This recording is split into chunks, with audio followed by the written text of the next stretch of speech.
Assalamualaikum warahmatullahi wabarakatuh. Alhamdulillahi wassalatu wassalamu ala rasulillah wa ala alihi wa ashabihi wa mawalah. Ya ayyuhalladzina amanu taqullaha haqqa tuqatih wa la tamutunna illa wa antum muslimun.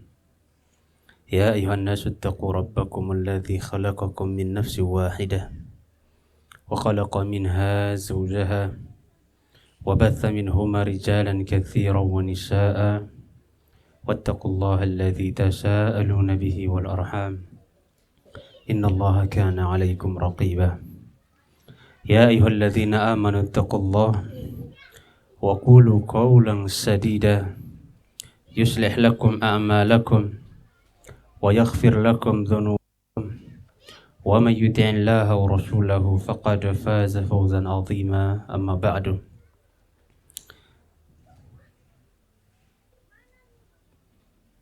Bapak-bapak, ibu-ibu yang semoga dirahmati Allah Subhanahu wa taala, baik seluruh pengurus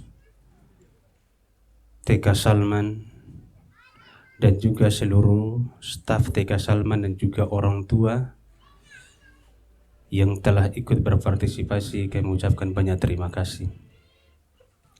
Alhamdulillah, kita bersyukur atas segala nikmat yang Allah berikan kepada kita, sehingga acara Rihla TK Salman yang kedua ini bisa teraplikasikan, bisa terlaksana dengan baik dan lancar. Salawat serta salam semoga tercurahkan kepada Nabi Muhammad sallallahu alaihi wasallam, kepada keluarganya, para sahabatnya, dan kepada orang-orang yang senantiasa mengikuti mereka hingga hari kiamat nanti. Menjadi orang tua idaman, tentunya ini merupakan satu hal yang sangat berat apabila berkaitan dengan rumah tangga dan juga pendidikan kepada anak-anak kita. Namun meskipun berat, semua orang tua harus berusaha semaksimal mungkin agar dia bisa bertanggung jawab terhadap anak dan istrinya, mengajari mereka agama Allah Subhanahu wa taala. Para nabi, mereka selalu berdoa kepada Allah Subhanahu wa taala agar dikaruniakan anak yang soleh. Nabi Ibrahim alaihi salam senantiasa meminta kepada Allah Subhanahu wa taala, Rabbi habli minas salihin. Ya Allah, karuniakanlah kepada kami anak-anak yang saleh. Dan inilah tipe orang tua yang baik, yaitu senantiasa berdoa kepada Allah Subhanahu wa taala agar Allah menjadikan seluruh keturunannya keturunan yang saleh dan salehah. Lihat, Nabi Ibrahim alaihissalam tidak meminta kepada Allah agar diberikan apa? Anak yang kaya. Tapi dia meminta kepada Allah agar dikaruniakan anak yang saleh. Karena kesolehan itulah yang diharapkan oleh semua orang tua. Tatkala anak menjadi anak yang saleh, itulah yang sangat diharapkan oleh orang tua. Karena sering kita sampaikan bahwasannya tatkala orang tua telah meninggal dunia, maka amalan atau perbuatan dari anak yang paling dia harapkanlah doa anak-anak tersebut. Dan kita tahu bahwa para ulama kita mengatakan al-qabru kanzul amal. Kuburan itu merupakan tabungan amalan. Akhi, Bang Surya, antum kalau mati bawa mobil enggak? Kenapa enggak bawa mobilnya?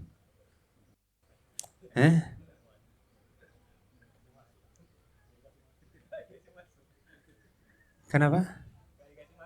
Enggak dikasih masuk. Masya Allah. Akhi Adrian, antum kalau mati bawa pekerjaan ke sana enggak? Kenapa enggak dibawa? Karena pekerjaan, status.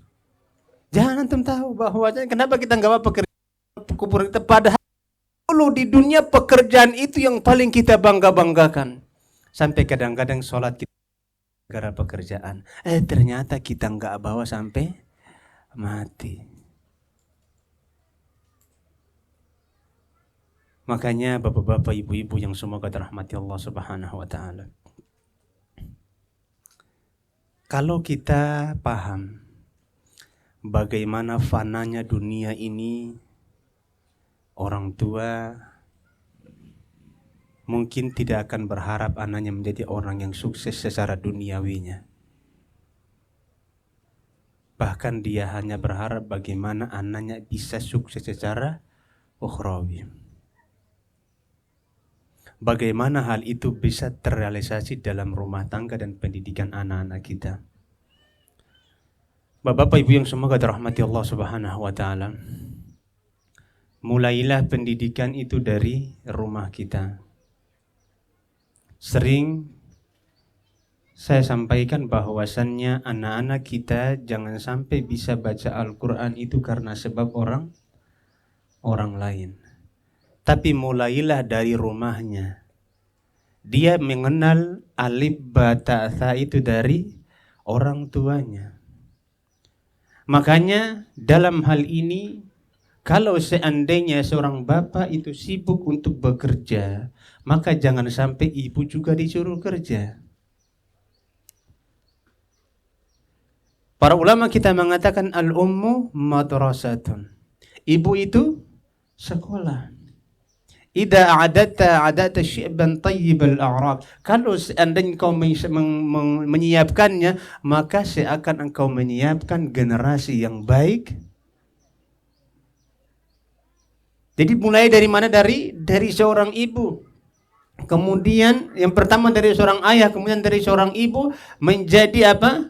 Pendidik di rumah. Kalau kita telah sibuk di luar rumah, maka usahakan istri jangan sampai sibuk lagi keluar rumah. Makanya ibu-ibu yang ada di belakang, kalau seandainya suami yang sudah bekerja misalnya di auto 2000 misalnya kan, atau auto 3000, atau sebagai pemeras susu setiap hari, jangan ikut meras susu lagi. Tapi seorang ibu harus sadar bahwanya dia harus mempersiapkan dirinya agar apa? Agar menjadi ibu yang mempersiapkan dirinya untuk mendidik anak-anaknya. Ya terkadang berat ya, berat. Mendidik anak itu beratnya luar biasa beratnya. Makanya kalau antum jadi tetangga anak di rumah, antum sering dengar istri itu teriak-teriak. Nah, karena anak itu Masya Allah, apalagi si abang ya, yang usianya lagi lasa-lasanya, dibilang A, dibuatnya Z. Berat. Tapi apa yang harus kita lakukan kepada anak kita? Terus diingatkan kesalahannya, terus dipupuk kebaikannya.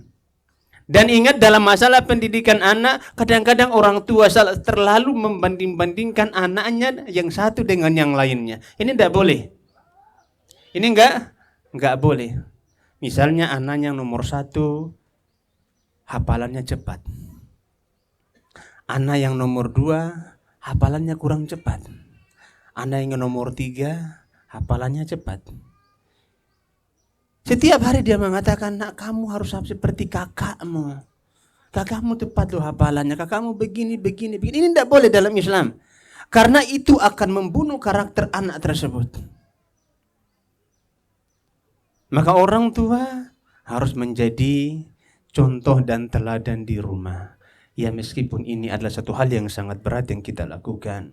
Wallahi ini berat, tapi setidaknya kita berusaha semaksimal mungkin untuk menjadi yang terbaik buat keluarga kita di rumah kita. Ajarilah anak-anak itu dari mulai hal-hal yang kecil. Contoh seperti minta izin. Ini hal kecil atau tidak? Hal yang kecil. Tapi ajarilah mereka dari bagaimana adab dia minta izin. Saya berikan contoh yang gamblang agar bapak-bapak tahu ternyata ini perkara kecil. Contoh antum punya pulpen atau punya spidol. kemudian diambil oleh anak dan dia gunakan untuk tulis-tulis di kertas. Apa yang harus kita lakukan? Kita ambil pulpennya, kemudian sisipkan nasihat, nak, ini punya ayah atau ini punya ibu. Kalau kamu mau ngambil, tolong izin sama ayah atau izin sama ibu terlebih dahulu. Hal kecil, tapi kadang-kadang ini harus kita ajarkan agar anak itu terbiasa meminta izin tatkala dia akan berhadapan dengan hal-hal yang besar. Dan ini jangan sampai kita lalaikan di rumah kita. Ajarkan juga mereka bagaimana adab makan yang benar, bagaimana dia duduk yang benar, bagaimana dia berinteraksi yang benar. Meskipun anak itu masih kecil, ya walaupun dia nakal dan lain sebagainya, tetap kita harus berusaha mengingatkan dia. Suatu hari Umar bin Abi Salamah bercerita tentang ayah tirinya Rasulullah SAW. Karena Umar bin Abi Salamah ini merupakan anak bawaan dari Ummu Salamah. Ketika Abu Salamah meninggal dunia, Rasulullah SAW menikahi Ummu Salamah. Dan ini merupakan salah satu contoh dan teladan yang harus antum praktekkan. Ya. Maka Nabi menikahi Ummu Salamah. Anak bawaannya siapa? Umar bin Abi Salamah. Umar bin Abi Salamah menceritakan bagaimana bagusnya pendidikan dan bagaimana lembutnya karakter Nabi Muhammad SAW. Padahal kadang-kadang orang tua atau ayah tiri atau yang lainnya biasanya kurang dalam hal-hal seperti ini. Kecuali yang siapa yang Allah Subhanahu wa Ta'ala rahmati. Dia bercerita bagaimana baiknya perilaku dan bagaimana cara Rasulullah mendidik anak-anaknya. Apa kata Rasulullah sallallahu alaihi wasallam? Apa kata Umar bin Abi Salamah? Kuntu saghiran fi hijri Rasulillah sallallahu alaihi wasallam. Aku ketika masih kecil tinggal di rumah Rasulullah sallallahu alaihi wasallam. Wa kanat yadi tatishu fis sahfa. Dan dahulu tanganku itu bergerak di atas nampan. Biasa anak-anak lasa ngambil ini, ngambil itu, putar ini, putar itu, tumpahin ini, tumpahin itu. Maka ketika melihat fenomena ini, Nabi memegang tangannya, menahan tangannya. Apa kata Rasulullah SAW? Ya gulam, wahai anak kecil, samillah, bacalah nama Allah Subhanahu wa Ta'ala. Dari sini kita bisa ngambil kesimpulan, anak kita harus diajarkan adab makan. Kalau mau makan pakai tangan kanan. Setelah kita sudah siapkan pakai tangan kanan, jangan lupa baca bismillah, baru boleh makan. Wa qul biyamini, kata Rasulullah SAW, makanlah dengan tangan kananmu. Setelah ucapkan nama Allah, makan dengan tangan kanan. Ini juga adab agar anak tidak terbiasa mengkonsumsi makanan dengan tangan kirinya. Kemudian Rasulullah mengatakan wa qul mimma yalik, dan makanlah makanan yang ada di dekat kamu. Para ulama kita ketika menjelaskan makna hadis ini, mereka mengatakan ini kalau seandainya makanan itu cuma satu jenis. Kalau makanan cuma satu jenis, maka kita harus makan apa yang ada pada kita, tidak boleh ambil di depan orang lain. Habiskan dulu yang ada di punya kita, baru kita bisa tambo, bahasa Medan apa Padang itu. Ini adab. Dan perkenalkan kepada anak-anak kita. Perkenalkan kepada siapa? Anak-anak kita yang masih usia 4 tahun, 5 tahun, 6 tahun, 7 tahun. Dan jangan sampai kita tinggalkan. Sampai jam berapa ini kajiannya? 5 menit lagi. Katanya 45 menit. Baru 15 menit ngomong, sudah tinggal 5 menit lagi. Gimana nih Ustaz Imam? 15 lagi, ya masa. Kita ambil yang paling sedikit 5 menit. Saya juga nggak mau lama-lama ngomong soalnya. Nah. Maka bapak-bapak ibu-ibu, jadilah orang tua idaman. Dan mulai dari rumah. Ajarkan anak-anak kita bagaimana dia membaca Al-Quran. Terkadang orang tua selalu berangan-angan agar tembok rumahnya itu bersih, rapi. Tapi tidak berpikir bagaimana agar dia menyelipkan pendidikan baca Al-Quran di balik tembok dengan balik pintu. Contohnya misalnya bapak-bapak, ibu-ibu ya, di rumah kita misalnya di pintu kamar kita tempel huruf alif. Jadi anak terbiasa melihat huruf apa? Huruf alif. Di almari kaca tempel di kaca dandan tempel huruf apa? Huruf ba. Di tangga mau naik, di samping tangga tempat pegangnya atau pembatas tangga ditempel huruf apa? Huruf ta, dan seterusnya. Agar anak terbiasa melihat huruf hijaiyah. Lambat laun meskipun masih kecil dia akan bisa membaca. Ini huruf apa nak? Huruf alif. Ini huruf apa nak? Huruf ba. Biarlah rumah itu banyak tempelannya. Nanti kalau anak-anak sudah besar baru antum cat ulang. Biayanya berapa itu? Tergantung rumahnya Ustaz. Jangan terlalu berangan rumah itu harus bersih temboknya, nggak boleh sedikit pun ada coretan-coretan. Ngapain buat rumah bagus-bagus kita nggak bawa ke dalam kuburan? Tadi saya tanya sama akhi Surya, katanya nggak bawa mobilnya ya kan? Dalam mobil juga sama, gantung dari situ huruf ba, huruf ta. Jangan diputar dalam film Pokemon. Sehingga terbiasa anak-anak itu mengenal huruf-huruf hijaiyat. Dari hal-hal yang sepele kita mulai. Dari hal-hal yang kecil kita mulai mendidik anak-anak kita. Dalam Al-Quran, Allah Subhanahu wa Ta'ala mengatakan, Ya ayyuhalladzina amanu. Ini dalam Al-Quran banyak tentang pendidikan. Ya ayyuhalladzina amanu liyasta'dzinakumul ladzina malakat aymanukum. Wahai orang-orang yang beriman, agar budak-budak kalian itu meminta izin kepada kalian. Walladzina lam yablughul hulum. Dan juga anak-anak yang belum mencapai usia balik. Kapan mereka minta izin? Disinilah selipan pendidikannya. Allah mengatakan kapan mereka harus minta izin kepada orang tuanya. Yang pertama, ketika sebelum sholat subuh. Sebelum sholat subuh, anak kalau mau masuk kamar orang tua dia harus minta izin. Yang kedua setelah Isya. Yang ketiga setelah zuhur mau tidur siang. 3 waktu ini disuruh minta izin meskipun itu orang tua. Nah sini ada pendidikan yang harus kita selipkan kepada anak-anak kita dan membiasakan mereka dengan apa? Dengan adab-adab yang syar'i. Alhamdulillah, kalau orang tua itu anaknya sudah mulai besar, dari SD menginjak ke SMP misalnya, dan dia merasa tidak mampu untuk merawat anaknya, mendidik anaknya kepada agama, maka carilah pesantren yang kita percayakan untuk mendidik anak-anak kita. Cari. Kalau antum mampu membiayai anak dengan pesantren yang mahal, biayalah dengan mereka. Habiskan uang ke situ. Kalau tidak mampu, maka carilah yang pesantren yang murah. Ingat, murah bukan murahan ya. Jangan sampai antum bilang pesantren itu murahan. Itu bahaya. Pesantren yang murah. Di situ kita bisa mendidik anak-anak kita dengan cara apa? Membiayai mereka agar belajar di pondok pesantren.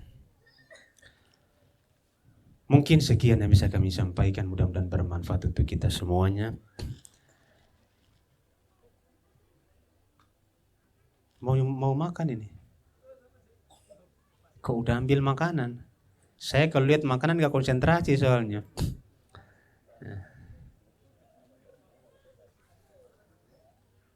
Karena bapak-bapak kayaknya udah pada lapar ini dari tadi, gerak kiri gerak kanan ya. Kita makan jam berapa? Jam 12. 12.15. Zuhur 12.40. Berarti kita makan jam 12 pas itu, 40 menit kita ngobrol-ngobrol santai. Biar nggak terlalu lama ngomong di depan, capek juga kan? Ya kan Aki Ferry? Iya. Sebenarnya acara TK Salman ini Masya Allah ya. Kita acara ini mau apa? Mau mau apa Akhirwan? Mau apa kita buat acara ini? Mau jalan-jalan. Saya baru jalan sekali dari tadi soalnya. Ya, makanya tapi nggak apa-apa. Ini bukan jangan dimasukkan ke hati, masukkan ke perut aja. Ya kita buat, masya Allah ini acara yang sangat luar biasa. Ada tausiah kita buat. Di sinilah kita menyelipkan bagaimana kita mendidik generasi-generasi. Dan insya Allah pada asar ada kajian, ada tausiah juga dari Ustadz Imam Ahmad, dan beliau ini lebih cerdas daripada saya. Dan kita tunggu ilmu beliau insya Allah ta'ala. Sekian yang bisa kami sampaikan, mudah-mudahan bermanfaat untuk kita semuanya. Barakallahu fikum. Wallahu ta'ala alam bisawab. Wassalamualaikum warahmatullahi wabarakatuh.